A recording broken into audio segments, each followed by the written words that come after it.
Then he said, then I, John, saw the holy city, the new Jerusalem, coming down out of heaven from God, prepared as a bride adorned for her husband.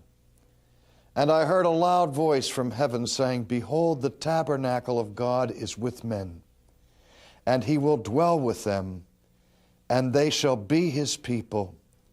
God himself will be with them and be their God.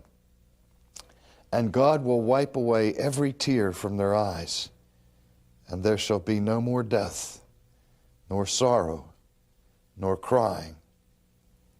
There shall be no more pain, for the former things have passed away. Sometimes we hear a message like this and our immediate response is, it's simply too good to be true. If we were to invent a religion, surely we would want to invent one that gave us a promise of some kind of permanent relief from pain and from suffering and from death. We have the image in Greek literature of the sword of Damocles that hangs suspended in the air, ready to fall and drop at any second.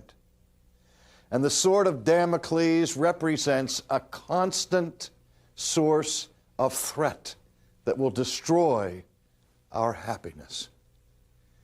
Now, we are creatures who are alive, and we love life. And yet every one of us is on death row. Every one of us is under a death sentence. Every one of us knows that somehow there in the future awaits our execution.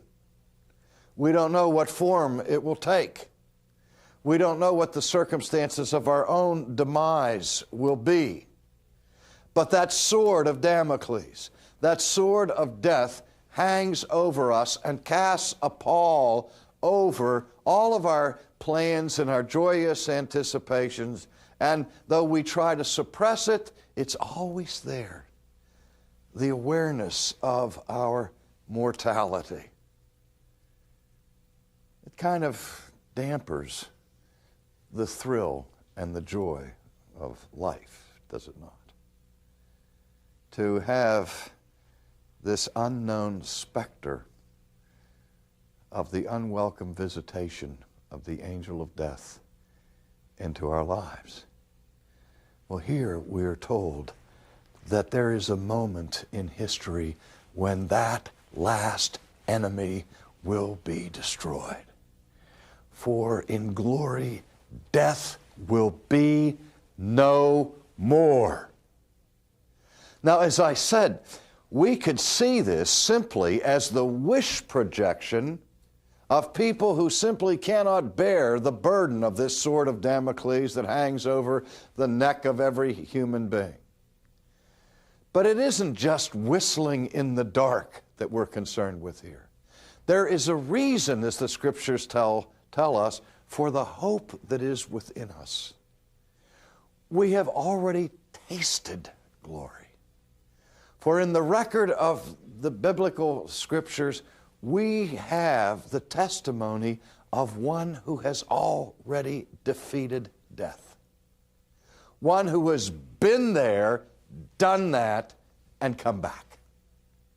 And has promised that he is the first fruits of all of those who fall asleep.